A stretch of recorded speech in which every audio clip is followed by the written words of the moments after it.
Good morning. I hope you are well.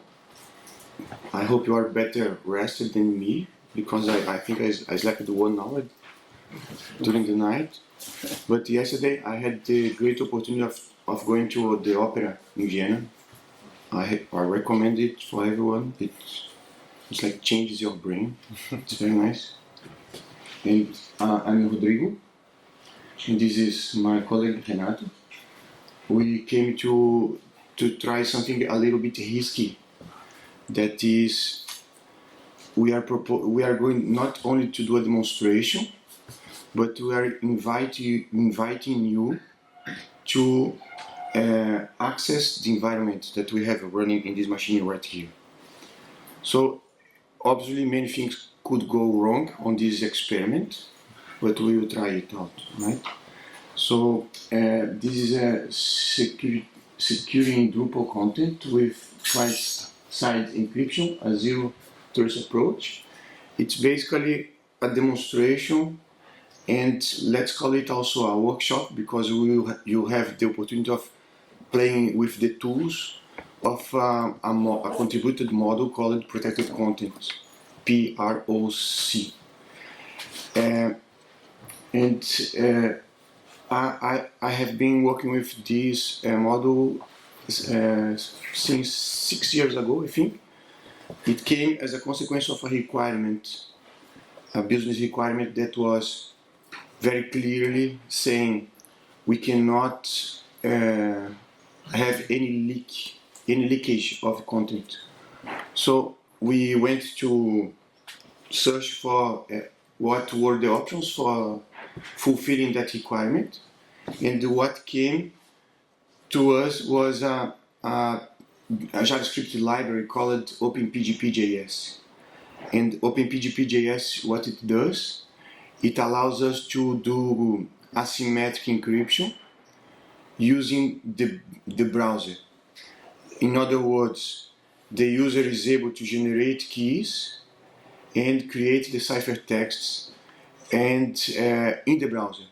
So the server never has access to the original content on the ciphertext. And for managing the distribution of the keys, we do a hybrid approach. That is, it generates a pair of public and private key, as usual, as a symmetric encryption.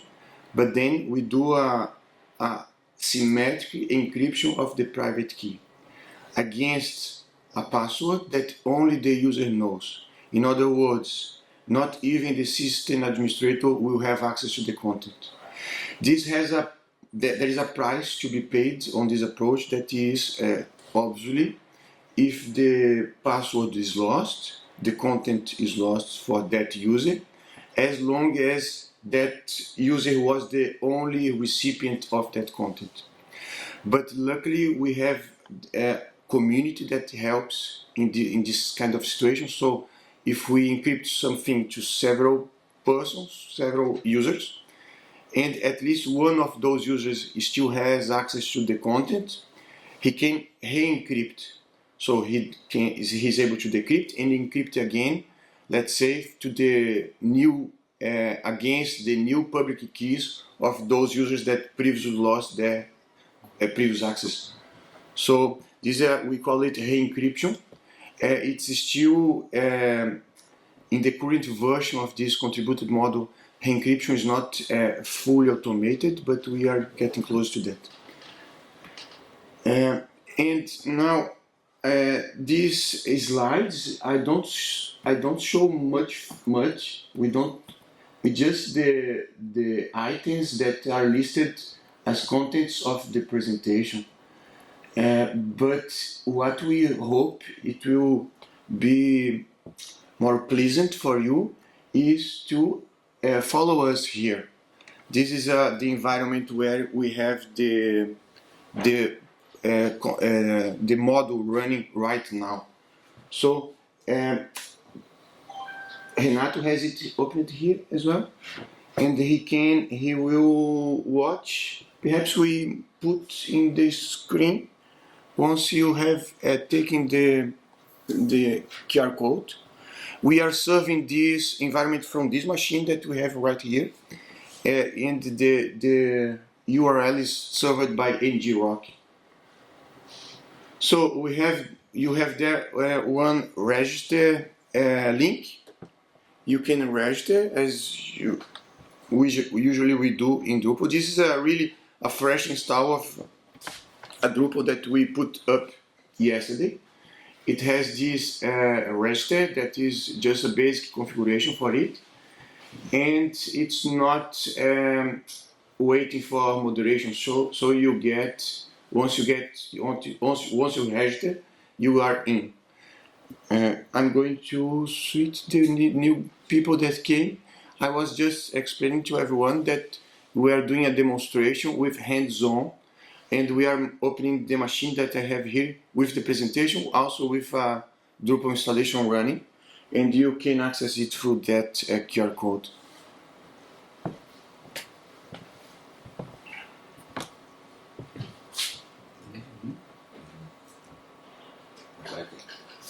I'm going to count how many we are. Someone does not want to go in, or can I count on everyone?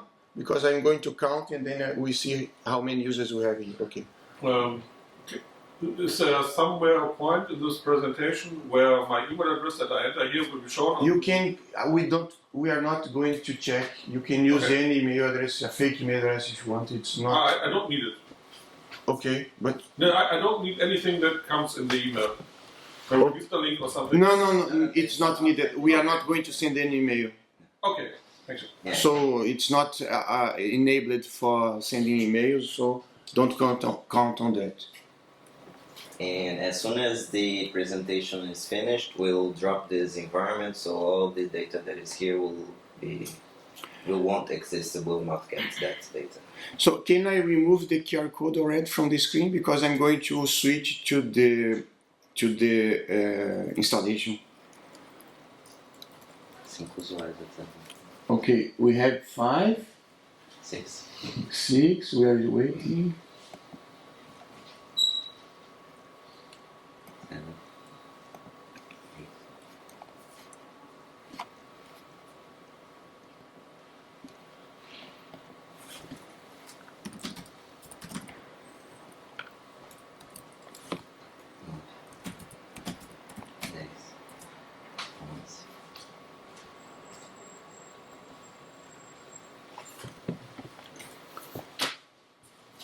So you should be capable now of visiting this page. You did already, right, with the register. And now the first step we are obliged to do in order to go ahead with this exercise is to create keys. I will try to explain a little bit of what's going on. For example, the password that we type here, this password is never sent to the server.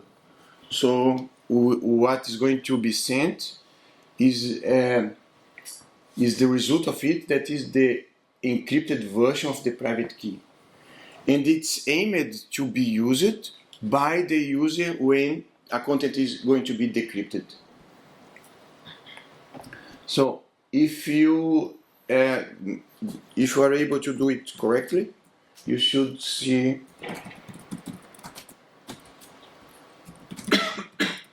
this form has some trick. You only get enabled the submit when the validations are passed. Otherwise, this is going to be grayed out. So, eu vou falar sobre o que eles vão ver. Okay. Okay, so Well, you can take the mobile microphone. That's great. So just to give a bit more information about this exercise, as the requirements were explained in the beginning of the presentation, we had the need for sending content or exchanging content between users in a platform, and this data has to be private, right? So in this website that we created for the demo, we have created a simple messaging website. So all the users or your users will have an account, and you will be able to send a message to another user that is also registered in this website. So you can pick some other person and send a message and attach a document to that message. So the people that are the recipients of that message are the only ones that will be able to access the file that was attached there. So that's the private and the encryption that will happen in this demo. As a game here, we could make it with the next person besides you. So.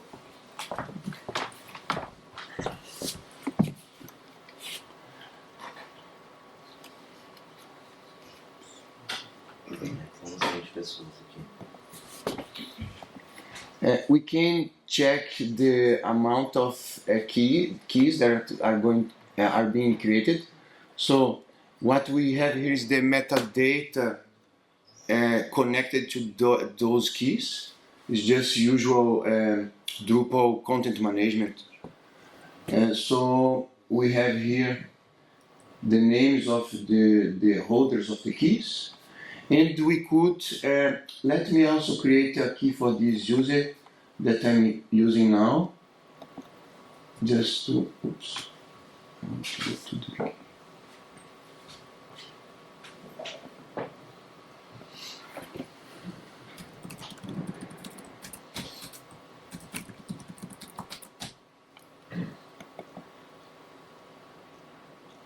So this was the first step.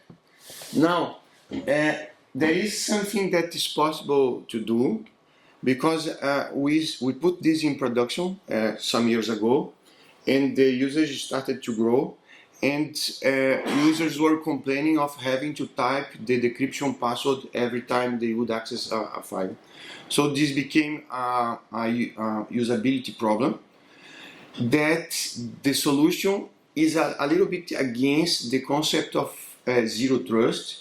And because until so far, we have to always type the password, but the password is kept in the brain of the user. So it's really hard to achieve better security than this. But because there was this usability constraint, we came with a local cache solution that is going to keep a hash of the password, but it could be inspected and taken away in the browser. So if the browser has some problem, some vulnerability, then we cannot answer for that. So we are going to protect the user as much as we can. It's the same thing, other type of attack that social engineering that could take the password from the person. The same thing here. So I will ask you for enabling this. Wait, Renato, I forgot enabling the cache in the fields. Okay. I think this is why I was looking at so many errors. This is an opportunity for showing you a little bit of the site building, the configurations the model allows for the configurations the model contains for creating the stuff. So let me show you where we have the fields installed, and also since we are talking about configurations, I'm going to show also global configurations of the model, just for you I hope you understand better what's going on behind the scene. Você prefere mostrar agora ou depois que eles veem no primeiro mensagem enviada?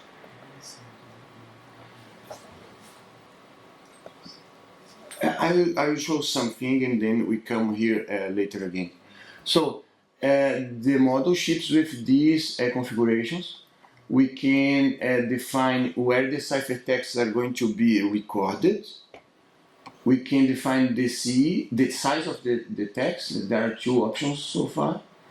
And some other configurations here, I'm not filling anything because they are not needed.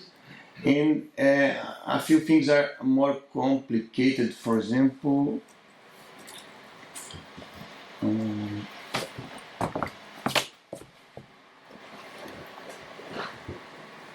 yeah, we can change things like labels here. This is for enabling autocomplete in fields, for avoiding one user to see what another user, the label of the content of another user. But we come back to this later. Now we have here a private message here, and we have a proc, protected content entity reference field, and most of its configuration is defined here in the manage form display. And what we have here, we have defined a field from where the IDs of the recipients are going to be taken, and we have defined it's enabled actually. This is what I was afraid it was not enabled. It's enabled. So we are enabling the password caching. So we have this configuration in two places. We have the configuration as a global configuration and again per field. Let me see here. Enable, no, block size. It's here. Enable local password cache. So this I was missing. That was needed for making the experience a little bit smooth. You see. So now going back to our initial page, what is the next step? Everyone made this. Have you switched to 2 hours cache? Could be 1 hour cache also. Now, the next thing we could do is start communicating between each other. We can start using it. Oops. I've created a message, and I've added a couple of you guys as the recipients.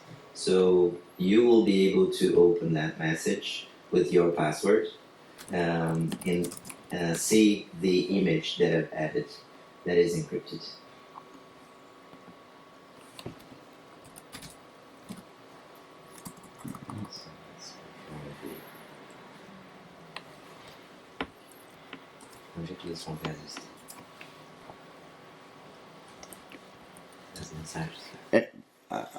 For seeing the message that you got, you have the / private messages path. I think it's in the home page as well. So there is also something that is interesting doing. I can send the message to the file to myself as well. So, for example, I have here 2 recipients. If I add myself as a recipient, because this is not by default added, then you can see yourself what you have created. Now allow me to show a little bit of what's going on here.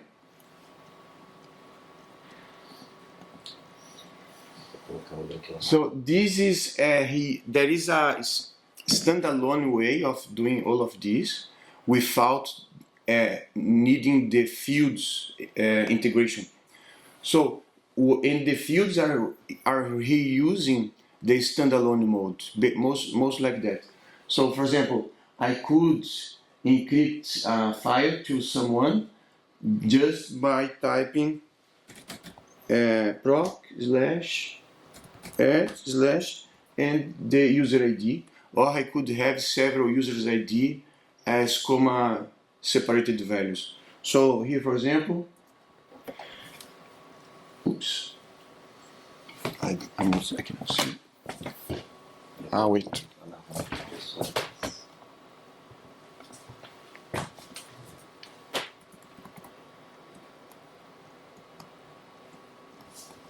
You tell me when I'm there. Am I there? Nearly. One more? 2 more. Thank There you. you go. Yeah. Do I have a slash? Yes. Okay. Okay, so I'm encrypting a file to myself here. I should have selected some nice things and not some nasty thing that I might have in my computer. But this is myself.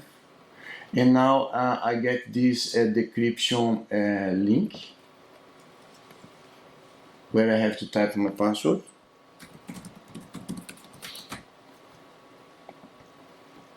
And, oops, yeah, it opened like this. I think it was this. Yeah. So, and the field is just reusing the same form in that small dialog, right? So if I go back, Não, agora eu coloquei uma inbox, não? Vai lá pra home, você vê. Clica no texture. okay. Agora o link 6. We have an inbox here. Let's see. This message was not encrypted to myself, so I cannot decrypt it. I will send another. Okay.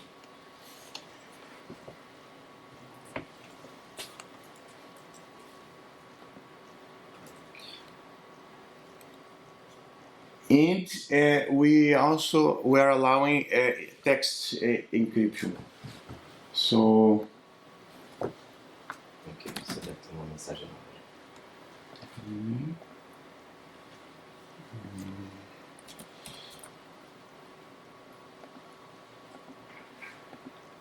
Eu vou criar uma com outro usuário.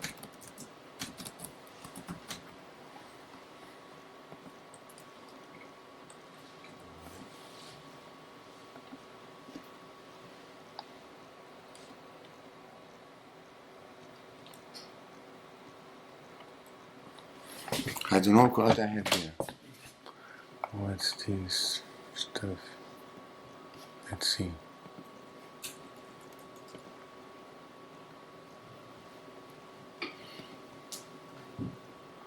Okay. Now.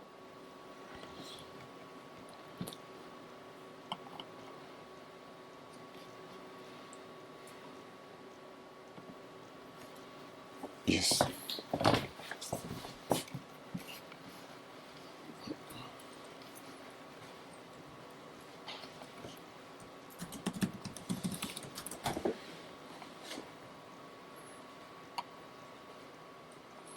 I got some error there. What's that?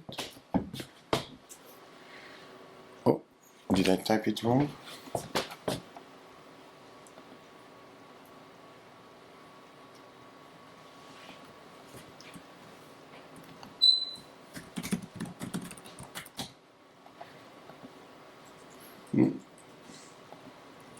Yeah, this was as I started saying, it was a risky. Something could go wrong, right? But did you manage to send and see something or not yet? I was able Did to you? send one. Okay. I think that worked. And then when I go to inbox, it says you cannot send a message because there are no active users left in this thread. And I can't see the messages. I tried a few times.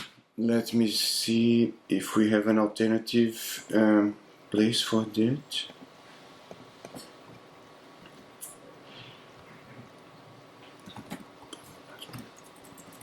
It's Barry Fisher, it's the one at the top.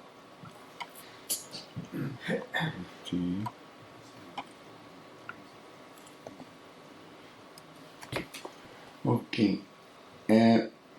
There is one simpler way of accessing the ciphertext. Each ciphertext has an ID, and we can visit that. For example, this one.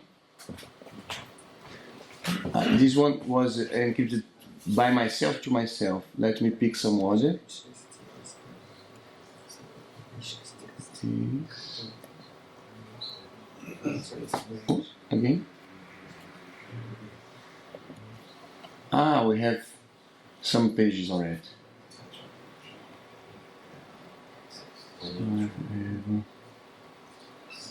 This was a text.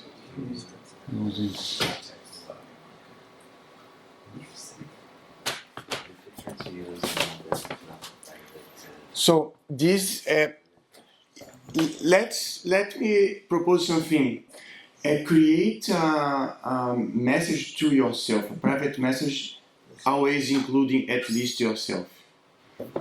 Then you should be able to see the result immediately. Let's try that. So what?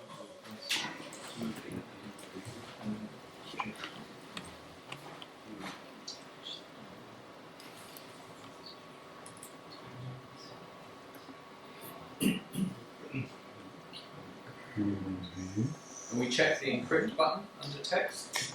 Yes, on the text you check. Oh, it says create general gallery. Am I in the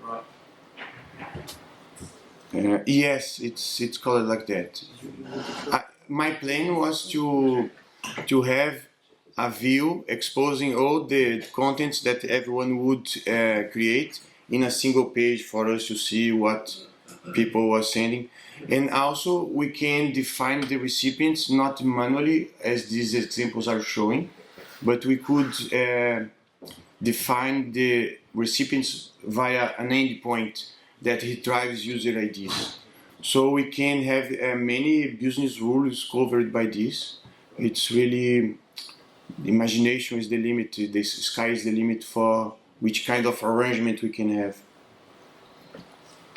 So I get access denied from my own message. So maybe there's some permissions to do. Yeah, it could be. It could be. But it's out. Did you send it to yourself? Yes. Okay. Same issue.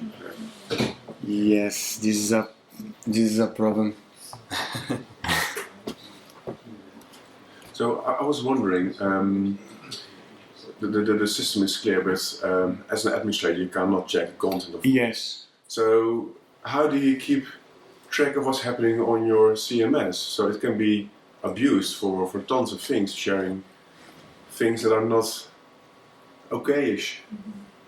Indeed, it's a price to pay.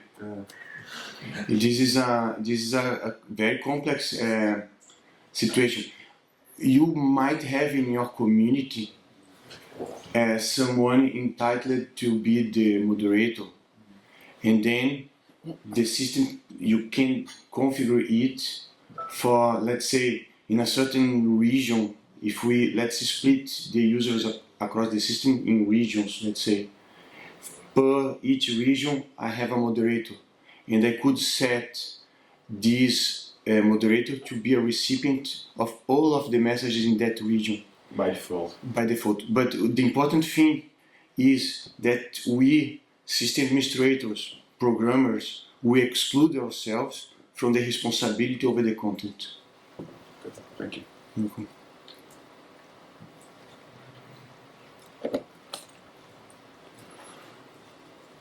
Okay, I think the demonstration had a few problems, right? But we can, let me move back to the slides. Let's see what we can bring of ideas from there.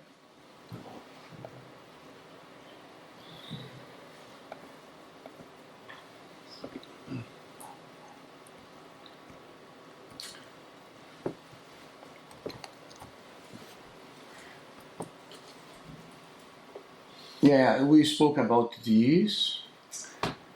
Encrypting content using proc add for files and sharing secure links. This we spoke about. It was the standalone mode of encryption, not depending of a field. And then the encryption workflow. As long as you are a recipient, you should be able to access that content. And we spoke also about the cache strategies. We have set those few configurations that allow us to turn on or off local cache. Now, this is really based on the usage of entity reference, because we understood that it was convenient allowing the content to be reused instead of always creating a new content in the cases the users wanted that. This has become already something like standard approach for saving resource. And this is something that we do not speak about yet. We have some formatters for how the content is going to be seen. So it's formatter plugins. Let me go there.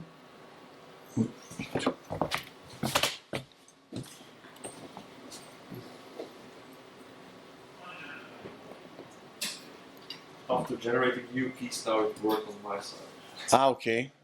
Okay. Yeah, this is also a hard part of this job. We cannot really, if we forget the password, nothing is going to help us on that. Yeah, so this happens a lot when we are developing sometimes.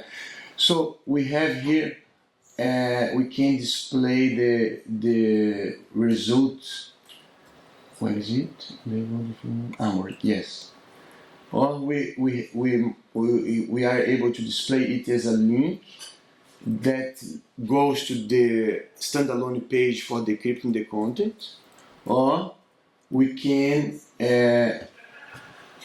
make it the decryption to show on the fly. So in the same page where the value of the field is appearing. So it supports text, image files, video, audio, this kind of stuff. Salva isso aí. E daí eu crio uma outra URL. Yeah. Na home que vai para my inbox. Okay. Do we want to take the microphone? So we're going to configure that display, and then we'll be able to go back to the homepage of the website, where there is another place where all the messages that you have received from another of your colleagues will be listed there. So in that item number 7, it's the messages that you have received. And because of that armor that we configured, it will render the attachment on the file like here. So if I send to myself, let me try it now.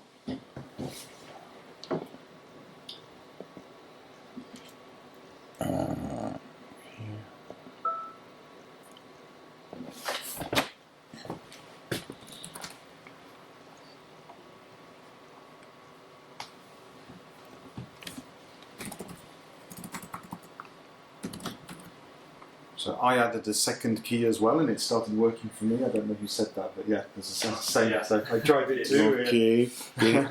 Perhaps we have a bug to look for. Yeah, but if Okay. people add another key, then probably it will go back to. Okay, yeah, could be. Maybe it was the caching. Yeah. Yes.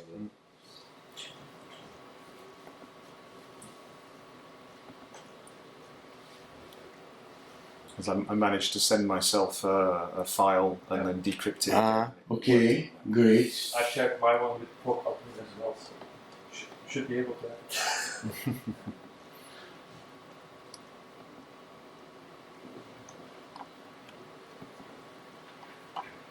Yes. Yeah, the community party for Great. Let's do this experiment, please. All of you send something to this proc admin user that I'm controlling. Would you mind to do that? The best memories of DrupalCon so far? Great. This was yesterday. it was yesterday. Great. Probably not better than the opera that I was in, but...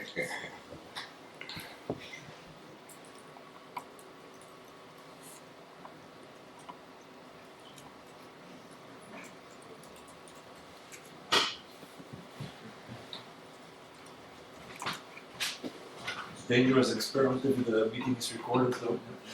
No, just the audio. Just audio. If something nasty comes, we don't see.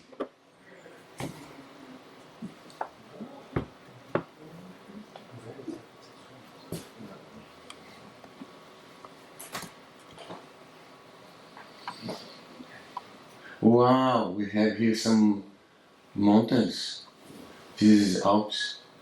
No. From Austria or from yes? Pyrenees. Okay. Portugal or Spain? Barcelona.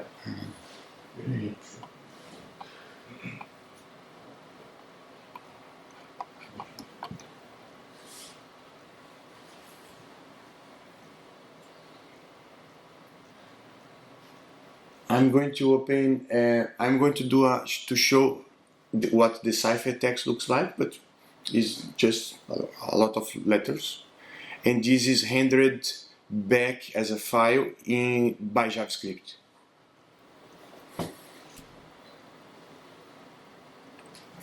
Let me open here.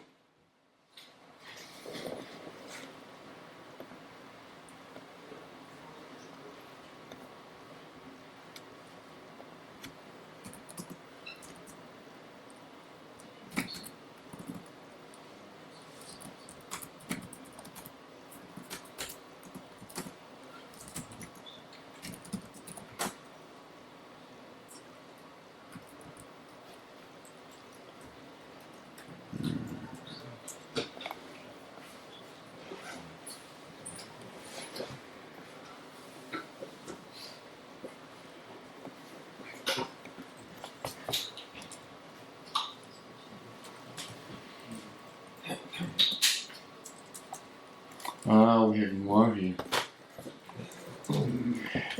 Someone could put an audio file or a video file. How big? Let's try. I know, but I'm not on my home computer. So let me see if I have anything. Perhaps the telephone will allow to record it at the moment. Excuse me. What's this? Oh, yeah.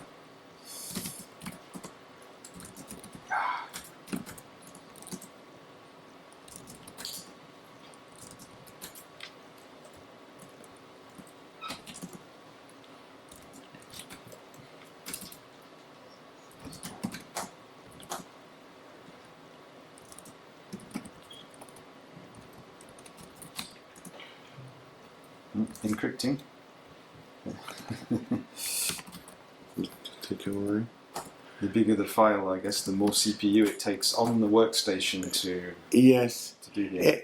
Encryption is usually it's very quick, but then it is what happens to be slow is the upload. Once the ciphertext is encrypted, it's a little bit bigger than the original content, Okay. and then it gets uploaded Right. as text. So this is a 70 meg file, so Yeah, let's see. So these are the ciphertexts of the files that were created in this environment so far.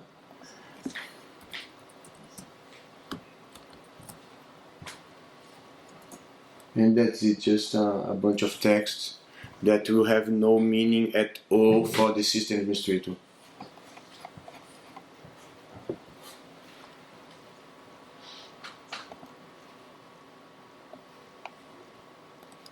Let me refresh here.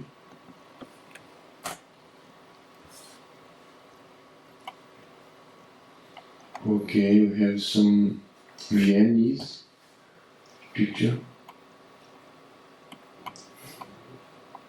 We have a load. There is a page here. Yeah, we can load more.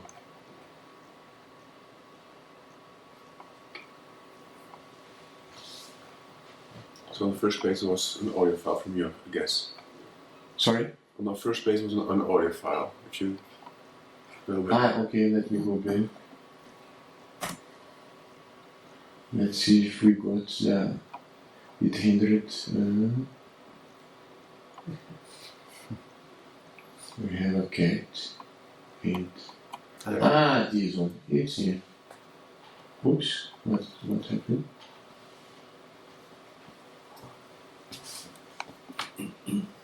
Who recorded this? It was Renato? No? It was you? No. Oops. It's a bug. There's it's here. Because it's with the photo. It's wait. I listened to something here. What's this? Is a cat? Uh-huh. What's this? I don't know. I can just listen to a noise. Who recorded it? It's a bug. It's a. It's a bug. It's a bug. Okay, great. Thank you. It's not a bug, so right? It's a paradoxical bug. Great, because it worked partially, at least.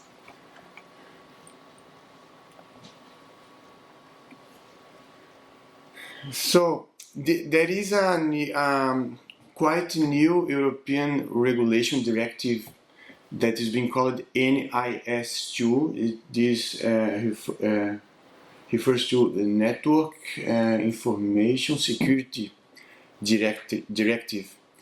And in the text of this regulation, it's explicitly quoted end-to-end encryption. So, broadly speaking, Europe is proposing to make mandatory end-to-end encryption to organizations up to a certain size. So it's medium to big organizations should be expected to have end-to-end encryption by default. But the same regulation proposes something that is contradictory, that is, government should be allowed to do surveillance of the content. What is contradictory with the idea of end-to-end encryption? It's the kind of thing that goes to the regulations from time to time, right? One way out of this paradox would be, as I was proposing in the beginning, imagine that we have our law enforcement entities in the neighborhood that is selected to be recipients of the private messages sent to my wife. It's a bit weird, but in my opinion, as long as this is transparent, this is not hidden, it could be a solution. So perhaps society could understand that, okay, we cannot allow one-to-one or one-to-many encryption, privacy, secrecy, because we want to get the criminals. If that is the choice of society, we still could provide the technological means for achieving that, but in my opinion, this should happen with transparency. So the two persons communicating should know that by the name this other recipient that is going to receive is going to be allowed to see the message as well. Yeah. And I don't know, Renato, do you want to? Add something? No? Yes, we have more 15 minutes, I think, for this session. I'm satisfied with the experience. If you would you like to discuss something, to comment, criticize? Just a question about the keys. So, thank you. That's my job, isn't it? Yeah, I just had a quick question about the keys. So presumably the public key obviously gets uploaded to Drupal. Where does it store the private key? This is the hybrid approach I was speaking at the beginning. Literally, the private key, the original private key, never leaves the browser. Why? How this happens? The private key is symmetrically encrypted against the password the user typed in. So what goes to the server is the encrypted version, symmetrically encrypted version of the private key. Okay. So it's actually stored in the browser config. So if you change browser, you need a new key. No, no, because you change the browser, you need just to reuse the password you used before. Okay. Did you have a question?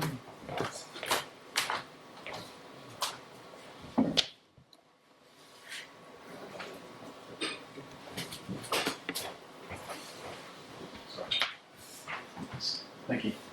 Is there a link on Drupal.org? Yes. Where we can learn more about the system that's using the different encryption ciphers? And is there a project on Drupal.org? Yes, there is. /p project /proc. Okay. Thank you. Okay.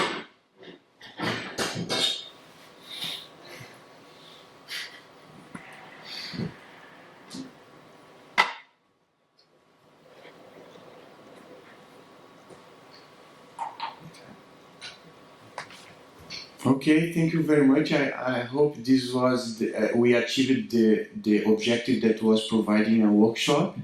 We were capable of showing some tools, and you were capable of playing with those tools from the perspective of an end user. So that's it. Thank you very much.